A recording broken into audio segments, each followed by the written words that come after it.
Благодаря совместным и слаженным действиям коллективных миротворческих сил, организации договора коллективной безопасности по охране особо важных стратегических объектов, основные усилия руководства Казахстана были направлены на урегулирование ситуации в стране.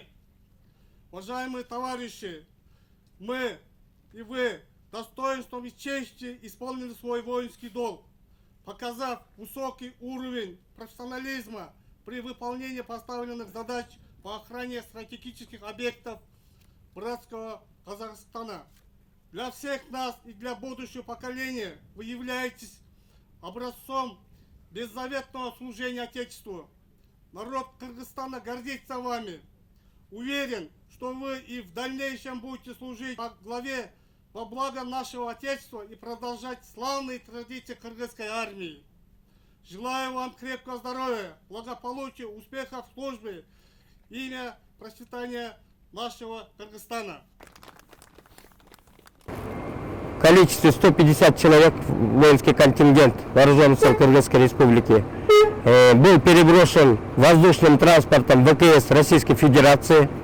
По прибытию в Алмату в течение 6 часов уже наши первые объекты были взяты под охрану.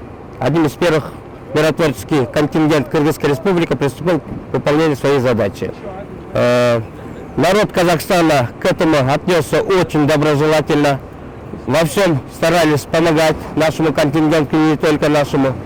И в течение короткого времени, я думаю, операция полностью миротворческая была выполнена. Да.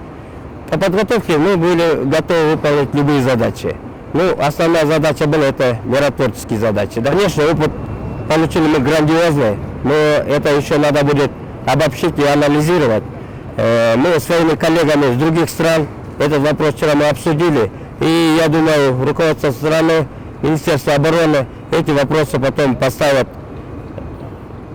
как можно эти все устранить недостатки.